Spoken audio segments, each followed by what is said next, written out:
Welcome to Talk Tensors. Hey, great to be here. On this episode, you are covering a classic and seminal computer science or machine learning paper. We definitely are. And just for clarity, moving forward, we're going to treat the rest of our time together as a deep dive into this foundational source material. I love that framing. It really is a deep dive kind of paper. Yeah, so I want you to step back with me for a minute. Imagine you're surveying the computer vision landscape, circa maybe 2012, 2016. Oh, wow. Yeah, the Wild West days. Right.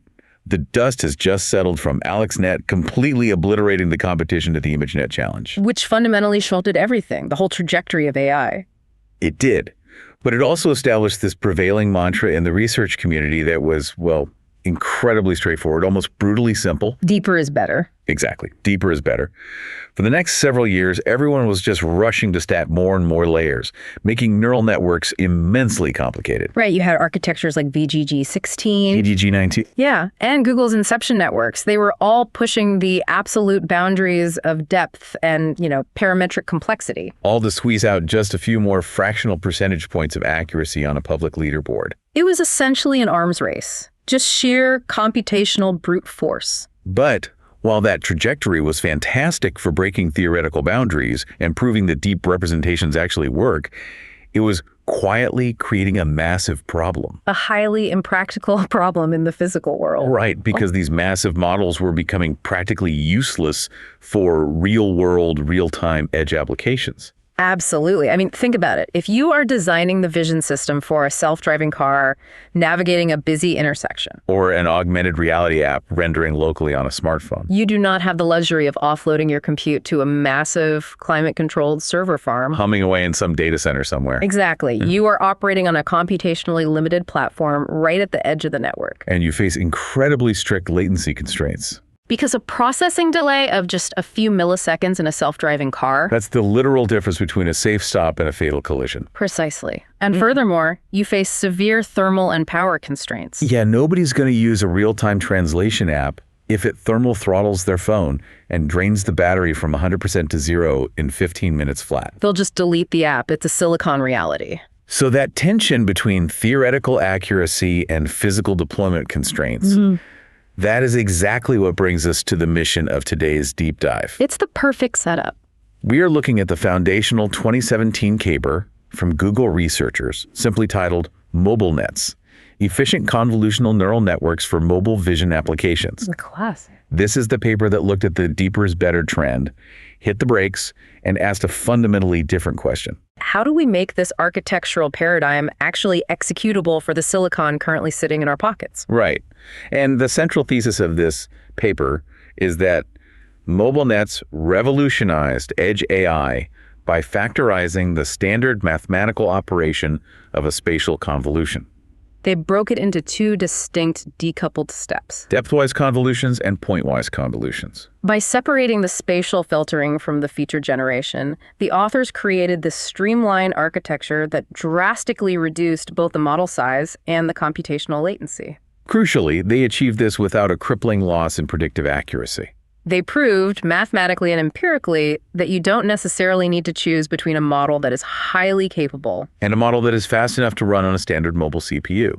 What I find most elegant about this paper is how it forced the software side of machine learning to finally acknowledge the physical realities of the hardware. It was a wake-up call for the software folks. Definitely. So during this deep dive, we're going to unpack the exact mathematical factorization behind those separable convolutions, so you can actually see where the massive computational savings originate. Then we'll explore the brilliant architectural control knobs, specifically the width and resolution multipliers. The knobs they handed to developers to customize the network for specific hardware envelopes. We'll evaluate the real-world benchmark results, seeing how this featherweight model held up against the heavyweight architectures of its era. And finally, we will conclude with a novel notions segment, pitching some outlandish but theoretically plausible future research directions inspired by this specific architecture. I'm ready when you are. Let's do it.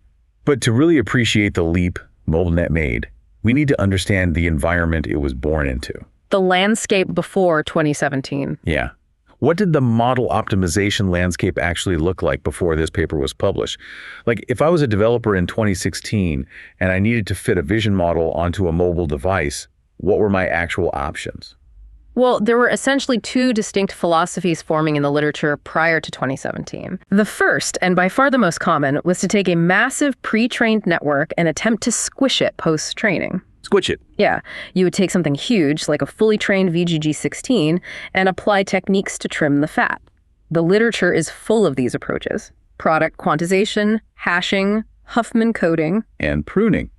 Various forms of weight pruning. Let's take pruning as a specific example because it perfectly illustrates the problem MobileNet was trying to solve. Walk me through it. In weight pruning, you analyze a trained network, identify the connections that have weight values very close to zero, and you simply delete them. You are effectively removing synapses from the artificial brain. Exactly. But wait, if you just go through a matrix and start deleting random weights that fall below a certain threshold, you're no longer dealing with a dense, uniform block of data. No, you are not. You're creating a highly irregular, sparse matrix, right? Like a piece of Swiss cheese. That is the perfect analogy, and that is the fatal flaw of post-training compression when applied to the hardware of that era.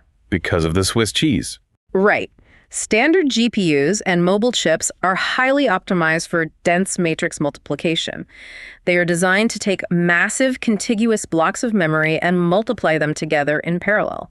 So when you hand a standard GPU a highly unstructured, sparse matrix, it doesn't inherently know how to skip the holes efficiently. The hardware ends up spending almost as much time figuring out where the data actually is, checking pointers and memory addresses, as it does performing the actual math. So you might prune a model so it only takes up 10 megabytes on a hard drive instead of 100 megabytes, solving your storage problem.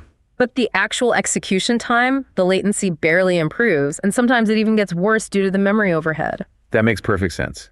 Optimizing for disk space is absolutely not the same thing as optimizing for execution speed on a silicon chip. Not at all. So squishing a giant network wasn't the optimal path for latency.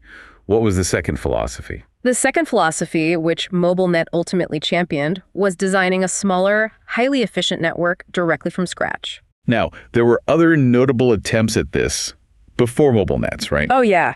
The paper cites architectures like SqueezeNet. I remember SqueezeNet. They utilized a bottleneck approach, essentially squeezing the data through layers with very few one-by-one filters to drastically reduce the parameter count before expanding it again. SqueezeNet was famous for achieving AlexNet-level accuracy with 50 times fewer parameters. And there were also networks experimenting with factorized convolutions, like the exception network, which was developed concurrently with MobileNet.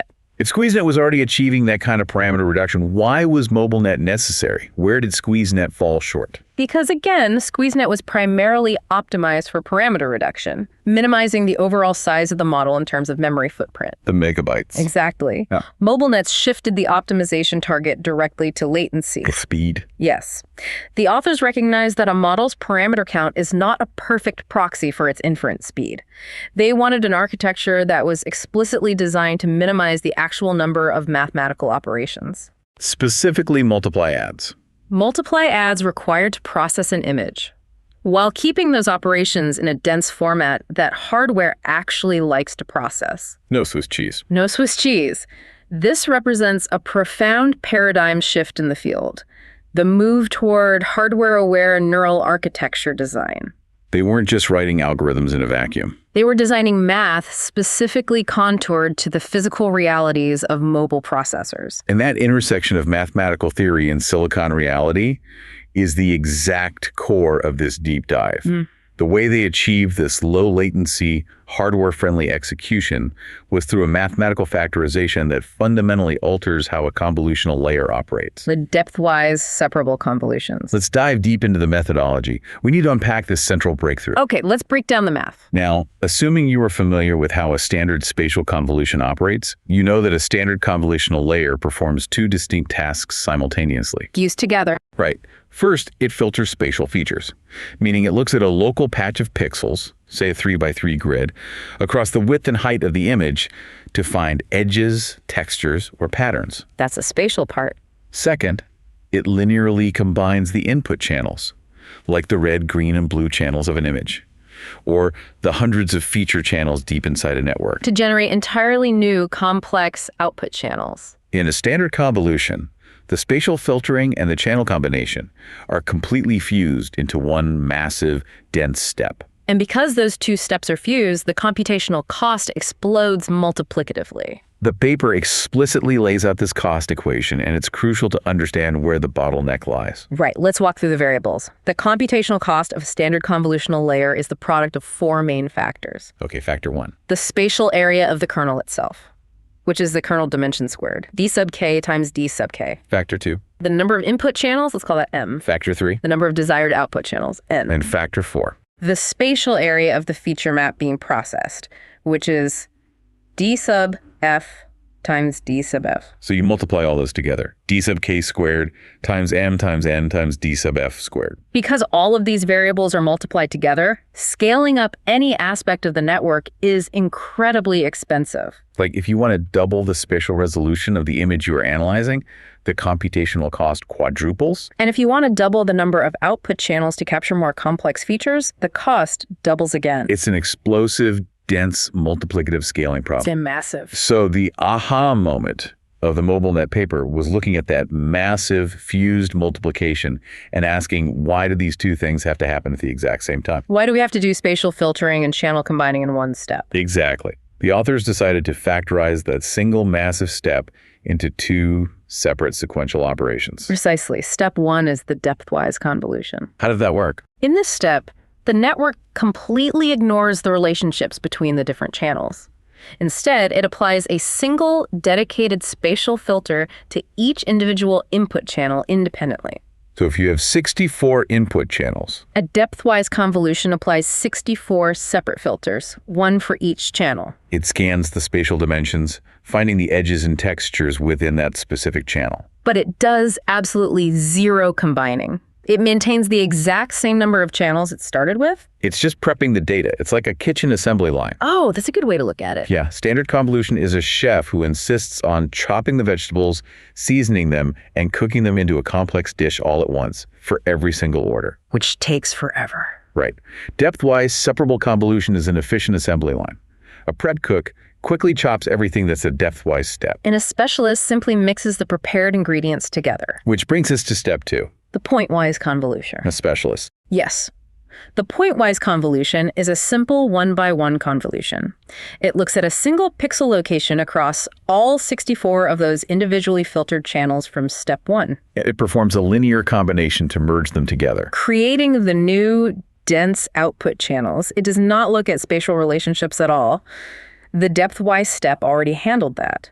It only looks across the depth, or the channel dimension. But hold on, I have to play devil's advocate here. Go for it. The entire reason deep learning researchers fused spatial filtering and channel combining in the first place is because features are highly correlated across those dimensions. True.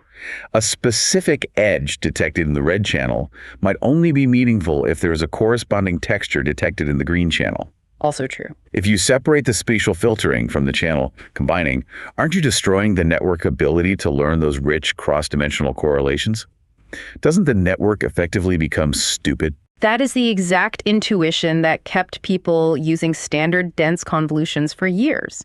You would absolutely expect a catastrophic drop in accuracy when you decouple those operations. It makes logical sense that it would fail. But the empirical genius of this paper is proving that the intuition is largely wrong. Really? Yeah. When you look at the math, a standard convolution creates a massive amount of redundancy. It is calculating every possible spatial relationship against every possible cross-channel relationship simultaneously. Overkill. Total overkill. By factorizing the operation, MobileNet forces the network to first establish a solid understanding of the spatial layout within each isolated feature map. And then look for correlations between those established maps. It turns out this sequential approach is more than sufficient for the network to build highly complex representations. And the mathematical payoff for making that separation is staggering. Instead of multiplying all those variables together, the two-step factorization means you calculate the cost of the depthwise step and you add it to the cost of the pointwise step. You add them. You don't multiply them. That changes everything. The mathematical reduction in computation can be expressed as a clean ratio, right? Yes. 1 over n plus 1 over d sub k squared, where n is the number of output channels and d sub k is the spatial size of the kernel. Okay, so MobileNets almost exclusively use 3x3 depthwise separable convolutions. So if you plug a 3x3 kernel into that formula, d sub k squared is 9. Therefore, the computational cost is dominated by the 1/9 term. This means the two-step depthwise separable convolution uses between 8 to 9 times less computation than a standard convolution performing the exact same task. You are cutting your computational budget by nearly 90% at every single layer. It's massive. And going back to my concern about the network becoming stupid, the paper shows that replacing standard convolutions with depthwise separable convolutions across the entire network resulted in only a roughly 1% drop in top 1 accuracy on the massive ImageNet classification benchmark. You trade a 1% accuracy loss for an 800 to 900% speed up in mathematical operations. It is an unbelievably asymmetric trade-off in the developer's favor. It really is. But as we discussed earlier with the sparse matrix pruning problem, a theoretical reduction in mathematical operations doesn't always translate perfectly to a physical reduction in latency on a microchip. Hardware is messy. So let's transition into the architecture and the engineering reality of MobileNets. How is this network actually structured? And more importantly, how does it interact with the physical silicon? If we look at the network structure, it is remarkably clean and uniform. If you count the depthwise and pointwise convolutions as separate layers, MobileNet has 28 layers in total. Okay, 28 layers. It deliberately begins with one standard, full 3D convolution at the very first layer. Why not start with a separable convolution? This is a common architectural choice. The very first layer interacts with the raw image pixels, which usually only have 3 channels for red, green, and blue. Right. Because the channel depth is so shallow at the input, a standard convolution is actually cheap to compute and provides a robust initial feature extraction.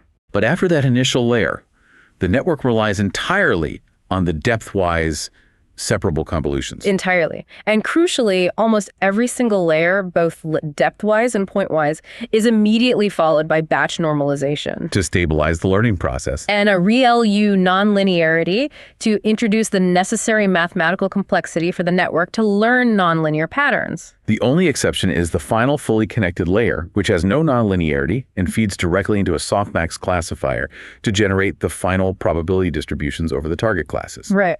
Okay, so a clean 28-layer structure heavily relying on this two-step factorization.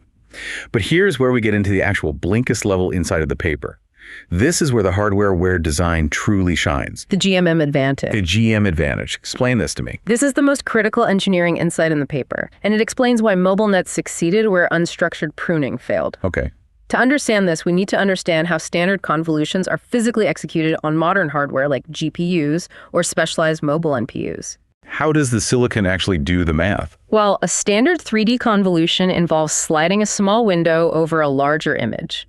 Memory in a computer is fundamentally linear. It's a long one-dimensional string of addresses. Great. To map that sliding 3D window onto the highly optimized linear matrix multiplication units of a processor, the system software has to perform a memory reordering transformation. This process is typically called Im-Udstikel. Which stands for image to column. Right, because when you slide a 3x3 window over an image, the window overlaps with itself as it moves. A pixel might be read 9 different times as the window slides past it. Exactly. The M2call algorithm takes all those overlapping local patches and physically duplicates the data in the computer's memory.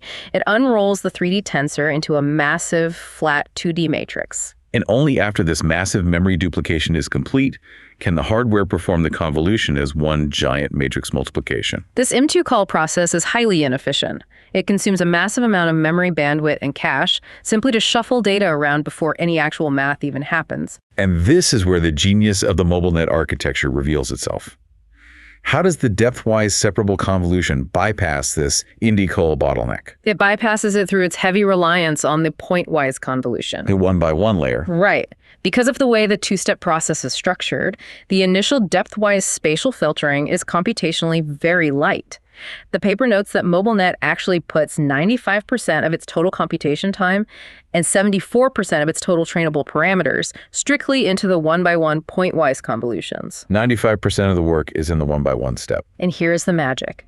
A one-by-one convolution does not require an MD-coupled transformation. Because the spatial window is strictly one by one. There is zero spatial overlapping. The hardware does not need to duplicate or shuffle any memory.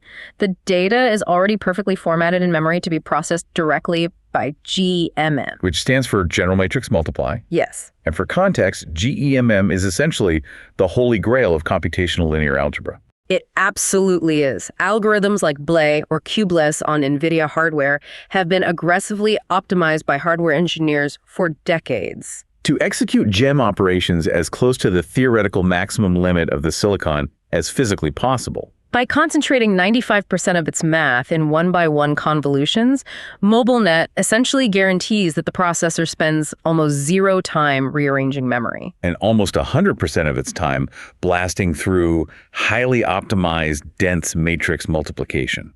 It isn't just mathematically smaller, it is architecturally sculpted to slide perfectly down the fastest mathematical pipelines that hardware engineers have ever built. That is just brilliant engineering. You are reshaping the algorithm to fit the physical pipeline. Exactly. Now, building a perfectly sculpted model is only half the battle. You still have to train it. And the paper points out some really interesting counterintuitive quirks about training a featherweight network compared to the massive behemoths of the era. Oh yeah, you can't just use the same recipe. Right. If I take the exact same training recipe I use for a massive VGG network and apply it to MobileNet, what happens? It generally fails to train optimally. Why? Throughout the history of deep learning up to that point, the primary fight researchers faced was preventing their massive models from simply memorizing the training data set. Overfitting. Right, a phenomenon known as overfitting. If you have a network with 150 million parameters, it has the memory capacity to essentially create a lookup table of the exact images it saw during training. Failing entirely to generalize to new images. To combat this, researchers utilized aggressive regularization techniques, heavy data augmentation, dropping out massive portions of the network during training, and applying severe weight decay. Which is an L2 penalty that constantly forces the weights closer to zero. But MobileNet, in its standard configuration, only has about 4.2 million parameters. Small models fundamentally lack the parametric capacity to overfit easily. They simply don't have the space to memorize the data. They are forced to learn the underlying generalized patterns. So the authors realized they had to pull back on the training wheels. They explicitly note that they used significantly less regularization and less data augmentation. They didn't need to aggressively crop or distort the images as much because the model wasn't at risk of memorization. Furthermore, they made a highly specific adjustment to the weight decay. They practically removed the L2 regularization penalty entirely on the depthwise convolutional filters. Why isolate the depthwise filters for that change? Because the depthwise filters contain a remarkably tiny fraction of the network's total parameters. If you recall, 74% of the parameters are in the one-by-one pointwise layers. The depthwise layers are incredibly sparse in terms of parameter count. If you apply a standard weight decay penalty to a layer that already has so few parameters, you essentially crush the weights to zero, destroying the model's ability to learn any spatial features whatsoever. It requires a completely different intuition to train a heavily factorized model. You have to nurture the sparse layers rather than penalizing them. That's a great way to put it. That highlights a crucial theme. The rules of giant models do not apply here. And speaking of applying rules to different scenarios, the authors didn't just release one static, inflexible architecture and declare victory. No, they did. They deeply understood that the term mobile vision application encompasses a massive, heterogeneous spectrum of hardware. From a flagship smartphone to a tiny drone battery. The computational resources available are vastly different. To address this massive variance in target hardware, they introduced what I think of as the model builder's control knobs. I love the knobs. They gave developers a precise soundboard with two simple global hyperparameters that allow you to scale the exact same fundamental architecture up or down instantly. Let's talk about them. Let's examine knob 1, the width multiplier, represented by the Greek letter alpha. What does this knob physically change in the network? The width multiplier alpha is a global variable typically set to values of 1, 0.75, 0.5, or 0.25. Its explicit job is to uniformly thin the network at every single layer. By thin, we mean it reduces the number of channels. Yes. If you set alpha to 0.5, and a specific layer was originally designed to take in 64 channels and output 128 channels, the network automatically halves those numbers. It will now take in 32 channels and output 64. Because we established earlier that the computational cost of a pointwise convolution multiplies the input channels by the output channels, reducing both by half doesn't just cut the compute in half. It reduces it quadratically. Yeah. The cost is reduced by alpha squared, so an alpha 0.5 reduces the total computational cost and the total parameter count by nearly 75%. And there's a fascinating architectural finding buried in the paper regarding this specific knob. The ablation study. Yes. Let's say you are an engineer, and you are given a strict, hard computational budget for a device. You can only afford a network that processes a certain number of multiply adds per frame. You essentially have two choices to shrink the standard MobileNet to fit that budget. Choice 1. You can either make the network shallower, meaning you literally chop off 5 or 6 layers from the middle of the network. Or choice 2. You can keep all 28 layers, but make the network thinner by turning the width multiplier alpha down to, say, 0.75. The authors ran this exact ablation study. And the results were super interesting. They proved that given the exact same computational budget, keeping the network deep but making it thinner is consistently about 3% more accurate than making it shallower. That is a profound insight into how neural networks construct representations. It proves that depth, the sequential, hierarchical processing of information layer by layer, is absolutely critical for learning complex semantic features. The network needs those sequential steps of logic to process the image from raw edges to abstract concepts. However, it does not necessarily need massive width, huge numbers of parallel feature channels at every step to maintain that logical progression. It can get by with fewer parallel fawns at each step, as long as the sequential depth is preserved. Exactly. That perfectly explains the width multiplier. But there is a second knob, knob 2, the resolution multiplier, represented by the Greek letter rho. While the width multiplier changes the fundamental structural parameters of the network itself, the resolution multiplier is applied implicitly simply by altering the size of the input image fed into the network. A standard ImageNet model is trained and evaluated on images that are 224 by 224 pixels. But you can apply the resolution multiplier rho to step that input resolution down globally to 192, 160, or even 128 pixels squared. And the mathematical scaling works identically to the width multiplier. Because the spatial dimensions, the width and height of the feature map, are multiplied together in the cost equation, reducing the resolution also reduces the total computational cost quadratically. Rho squared. What I find truly elegant about these two control knobs is how remarkably smooth and predictable the trade-off is between the computational cost and the resulting accuracy. They mapped it out beautifully. The authors meticulously mapped out these trade-offs on a log linear scale, plotting dozens of variations of alpha and rho. It forms this beautiful, highly predictable sloping curve. This predictability handed immense power back to the hardware engineers. If you are building an augmented reality application where a high frame rate is the absolute most critical metric to prevent user nausea, you can aggressively turn down the resolution multiplier rho. If you are deploying an object detector to a cheap memory-constrained IoT sensor where RAM is the bottleneck, you turn down the width multiplier alpha to aggressively slash the parameter count. You are no longer trying to force a generic model into a specific hardware envelope. You are actively, mathematically reshaping the architecture to perfectly contour to the physical constraints of the problem. It shifted the paradigm from finding a model that fits to tuning the model to fit perfectly. So the math makes theoretical sense, the intuical bypass is brilliant engineering, and the control knobs are elegant. But what happens when the rubber finally meets the road? The benchmarks. The ultimate test of any architecture is its empirical performance. Let's move to the results section and look at the benchmarks. The authors threw MobileNet into the ring with the reigning heavyweight champions of the ImageNet challenge.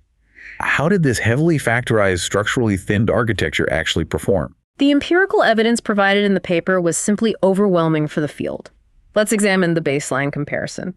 Full-size MobileNet, where alpha and rho are both set to 1 compared against VGG16, which was arguably the most popular and widely deployed massive architecture of its day. And how did it do? Full-size MobileNet achieved an ImageNet accuracy that was virtually identical to VGG16. They were within a fraction of a percent of each other. Identical accuracy. However, MobileNet achieved that exact same accuracy while being 32 times smaller in parameter count. 32 times. And more importantly, it required 27 times fewer mathematical operations to process a single image. Let that sink in. It was matching the state-of-the-art capability using a fraction of the resources.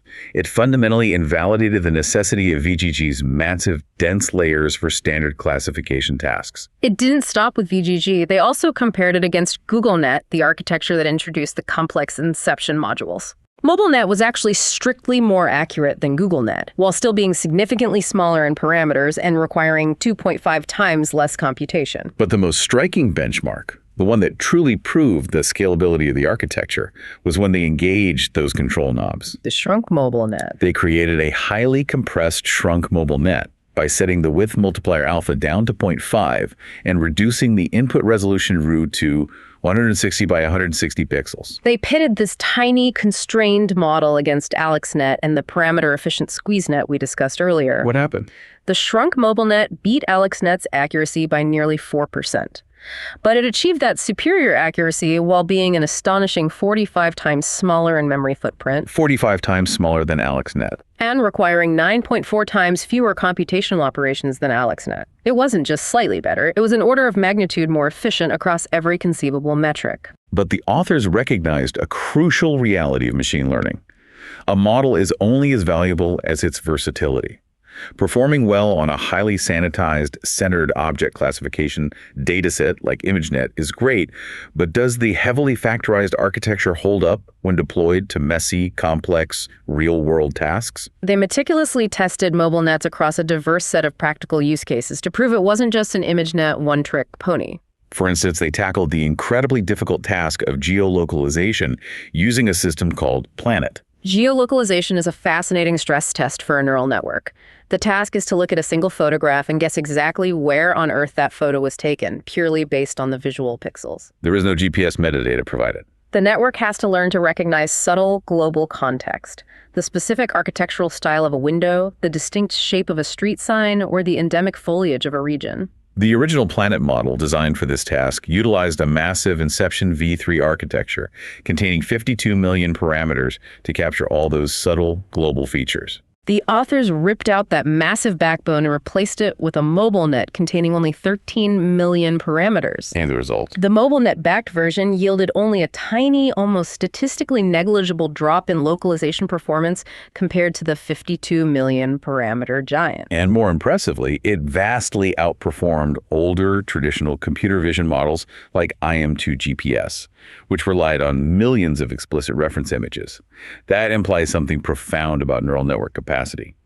The fact that a 13 million parameter model could learn the subtle global nuances of the entire planet almost as well as a 52 million parameter model suggests there is massive sprawling redundancy in those larger unfactorized networks. Precisely. And from a deployment perspective, this test was critical. You physically cannot load a 52 million parameter vision model into the active RAM of a standard 2017 mobile phone while the operating system and other apps are running. It will crash. But 13 million parameters, that easily fits into the available memory overhead.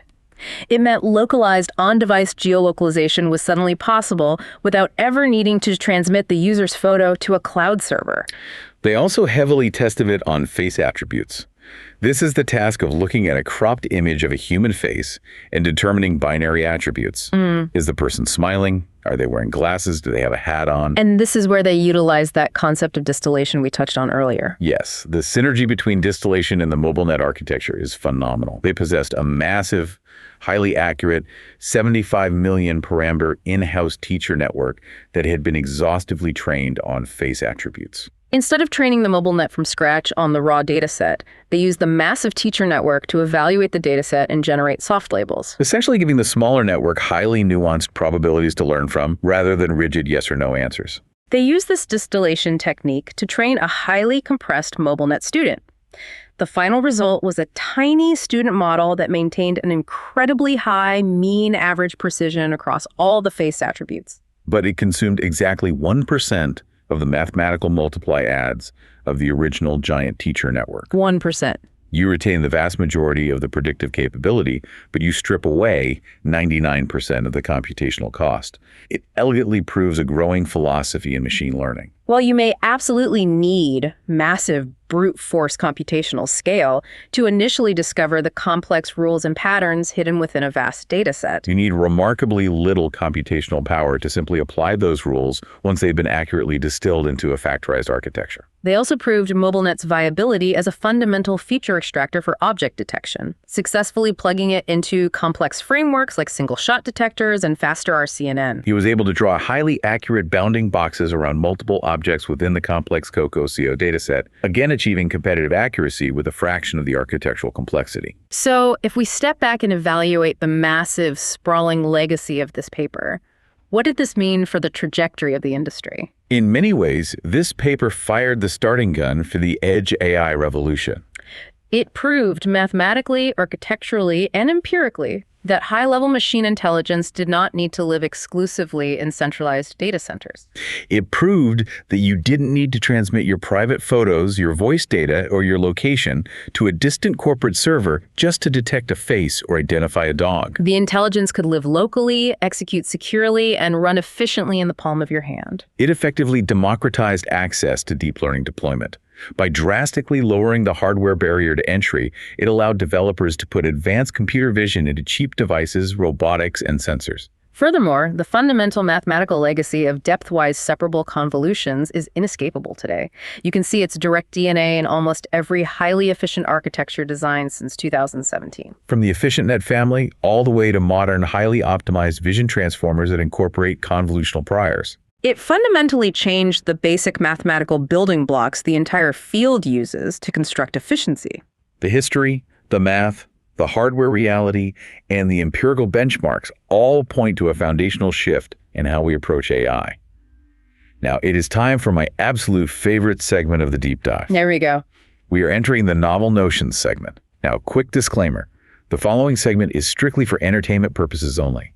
We're going to take the core mathematical and architectural insights of the MobileNet paper and extrapolate them into some outlandish, highly speculative, but theoretically plausible future research directions. I've got my tinfoil hat on. Concept 1, dynamic factorization routing for wearables. Throughout our discussion, we analyzed those control knobs, the width multiplier alpha and the resolution multiplier rho.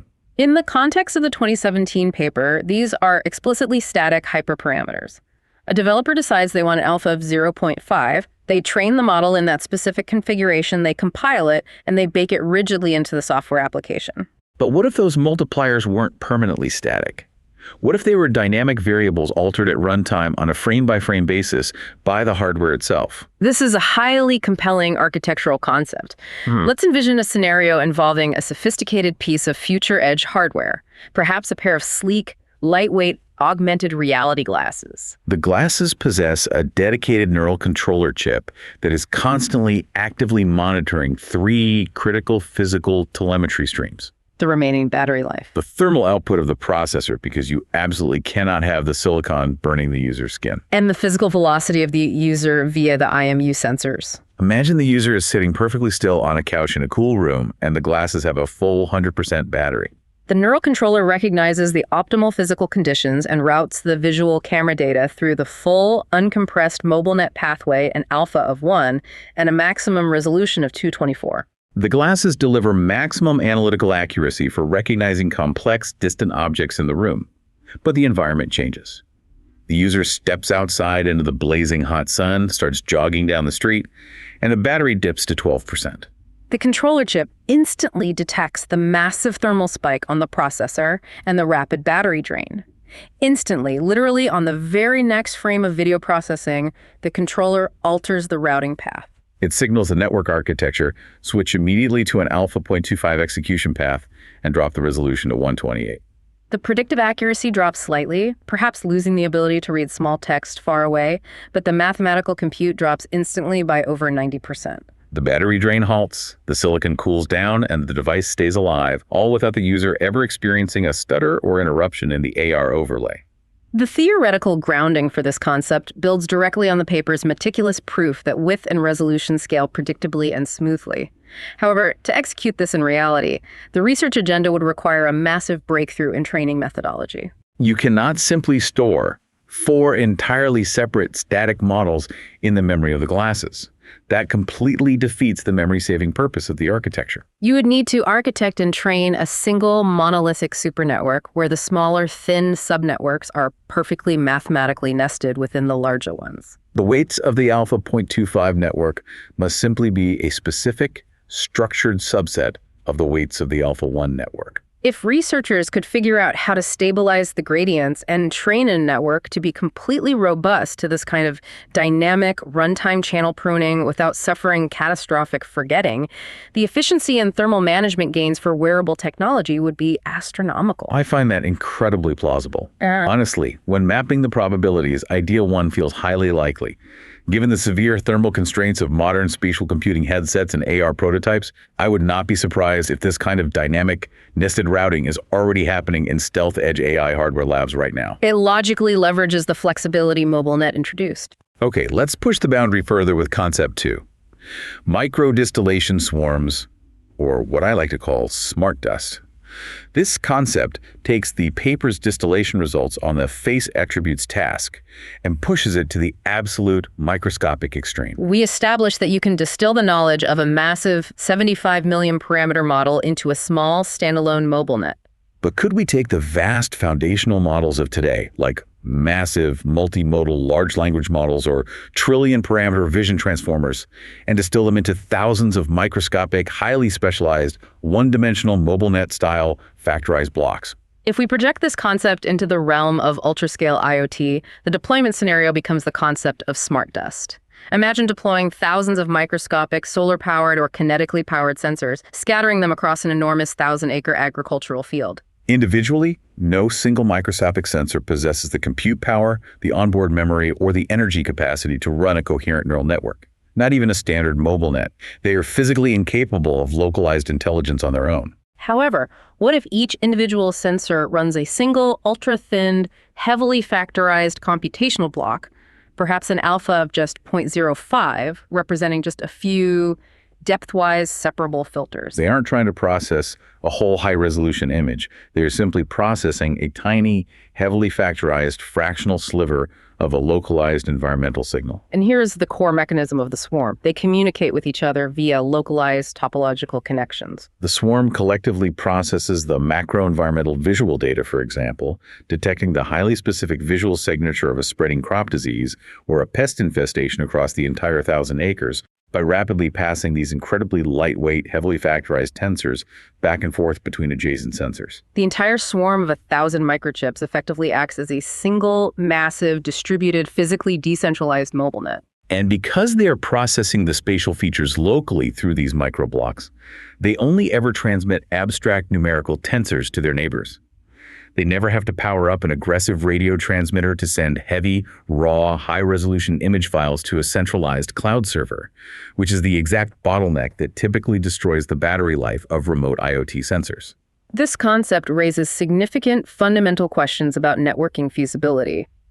Unlike the dynamic routing concept, this idea requires multiple concurrent breakthroughs in different fields. You would need massive advancements in ultra-low latency, ultra-low power wireless communication to pass the activation tensors between the dust particles without introducing crippling bottlenecks. Furthermore, you would need profound breakthroughs in distributed gradient routing to even figure out how to backpropagate and train a unified model that physically spans 1,000 disconnected asynchronous microchips. However, conceptually, it logically extends the absolute core thesis of the MobileNet paper.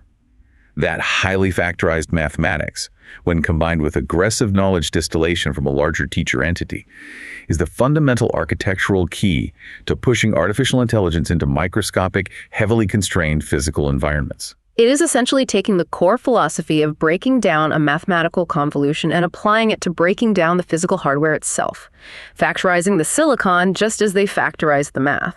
Well, that brings us to the end of our journey today. To summarize this deep dive, we have thoroughly examined how MobileNets did not simply apply a new coat of paint or tweak the hyperparameters of standard convolutions. They fundamentally mathematically broke them apart. By rigidly separating the spatial feature filtering from the cross-channel combination, the author successfully bypassed the punishing hardware memory bottlenecks associated with dense 3D operations. They proved undeniably that careful hardware-aware mathematical factorization absolutely beats blind computational brute force. especially when physical resources are scarce. I want to leave you with a final, somewhat provocative philosophical thought to mull over as you consider the trajectory of our field. Today, in our current hyper-accelerated era of AI, the entire industry is once again utterly obsessed with scaling up. We're building trillion-parameter large language models, stacking thousands of transformer blocks, and demanding massive, almost nuclear-powered data centers just to train and serve them. The culture feels remarkably similar to the blind, deeper is better era of 2016 all over again. But looking back at the profound disruptive legacy of MobileNets, one has to ask the question. Will the next great leap forward in artificial general intelligence truly come from simply adding billions of more parameters to a monolithic giant? Or will it come from a radical new mathematical factorization trick? An elegant architectural shortcut, perhaps currently undiscovered, that suddenly shatters the compute requirements and allows a massive LLM to run entirely, privately, and instantly on the smartwatch sitting on your wrist. The history of computer science has a funny way of repeating itself, and the pendulum between brute force scaling and elegant architectural efficiency is always swinging. It always swings back. I couldn't agree more. The answers aren't always found in simply doing more math. Sometimes the profound breakthroughs happen when we figure out how to do significantly less math, but do it smarter. Thank you for joining Talk Tensors for this deep dive. We encourage you to look at the smart devices sitting on your desk and the apps running on your phone and question the hidden architecture of the tools you use every day. There is profound, elegant mathematical beauty hiding right there in your pocket, optimizing every frame. As always, the link to the original 2017 MobileNets research paper is in the bio and description below. Until next time, keep exploring.